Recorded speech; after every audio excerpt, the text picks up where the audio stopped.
कुमार महतो, ग्राम घाटली से रहता हूँ। सरकारी योजनाओं का कितना लाभ प्रदेश की जनता को मिल पा रहा है? नहीं, इनका कोई लाभ तो है नहीं। आज 1000 रुपये में ना तो किसी का घर चलता है और ना कुछ होता है। 1000-1200 रुपये जो होते हैं वो एक्चुअल में हम लोगों की वोट खरीदने की तैयारी है आज सरकार की। एक तरीके से महिलाओं के ऊपर नीलामी का काम कर दिया इन लोगों ने। दूसरी बात यह है कि आज यदि बात की जाए 1000 रुपये 1200 रुपये महीना जो आप दे रहे हैं, कितनी बहनों को दे रहे हैं? इन बहनों के ऊपर जो दिया जा रहा है हम रोज़ देख रहे हैं पेपर में। आज कभी 2000 करोड़ रुपए, कभी 1000 करोड़ रुपए, कभी 5000 करोड़ रुपए कर्ज ले लेके आज लगभग मध्य प्रदेश के ऊपर 1,72,000 करोड़ रुपए का कर्ज चढ़ा चुकी है सरकार। इन योजनाओं के अपेक्षा आज रोजगार मूरक योजनाएं निकाली जाती, जैसा कमलनाथ का वादा है कि 2 लाख रोजगार हम देंगे।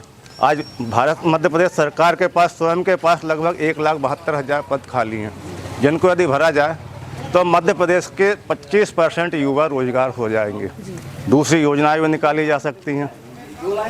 तो जो आपकी लाडली बहना योजना है वो मेरे हिसाब से कहीं से भी अच्छी योजना नहीं है, एक तरीके से नीलामी योजना है। बाकी सर, व्यापम घोटाला और तमाम जो खरीद फरोख्त हो रहा है, इसे लेकर आपकी क्या राय है? व्यापम घोटाला अपने आप में एक बहुत बड़ा घोटाला था, जिसमें 44-45 मृत्युएं भी हुई हैं। कैजुअलिटी हमने और आपने सबने सुनी होंगी। बस ये आज युवाओं के साथ एक छल है। जो युवा एक्चुअल में उसको क्वालिफाई करते हैं, उनको वो वहाँ तक पहुँच नहीं पाए हैं, और जो पैसे देने वाले थे उन लोगों को वहाँ पर मिल गया। उसका परिणाम ये है कि आप आज जनता के बीच में जो सामान्य वर्ग या मध्यम वर्ग या गरीब वर्ग का बच्चा जो कंपटीशन लेता है, उस कंपटीशन की कोई वैल्यू नहीं है वहाँ पर। जब से बीजेपी सरकार आई है तब से कुल मिलाकर पैसे वालों के लोग व्यापम में भर्ती होते हैं। किसी भी सरकारी भवन का जब निर्माण होता है या अपने घर में कोई निर्माण कार्य करते हैं, मकान बनाते हैं, तो हम उसके MCB लगाते हैं, समझ रहे हैं।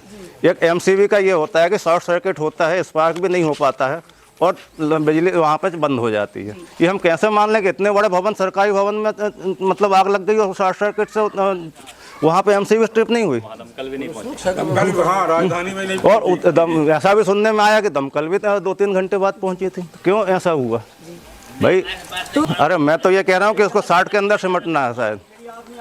कमलनाथ जी जो हैं वो लगभग 180 सीटों के आसपास आने की। मध्य प्रदेश में छिंदवाड़ा मॉडल आएगा? देखिए, मध्य प्रदेश में छिंदवाड़ा मॉडल कमलनाथ जी आते हैं तो निश्चित रूप से आएगा। जैसा उन्होंने वहाँ के युवा बेरोजगारों को रोजगार दिया, वहाँ बड़े बड़े सेक्टर तैयार किए, सेंट्रल के यूनिटें लाए, और वहाँ पर जो विकास हुआ है वो विकास हर क्षेत्र में करने की कोशिश कमलनाथ करेंगे। तो क्या लगता है अब आप जनता वोट से जवाब देगी? बिल्कुल जनता वोट से जवाब देगी, क्योंकि हम लोग बहुत ऊब चुके हैं। इन 20-22 सालों में यहाँ की तरक्की बिल्कुल नील है। यहाँ ना कोई सेक्टर आज तक आया PSU, और ना मेरे ख्याल से यदि रहेंगे तो आएगा। दूसरी बात यह है, बेरोजगार की यदि दर की बात करें तो बहुत तेज़ी से बढ़ रही है।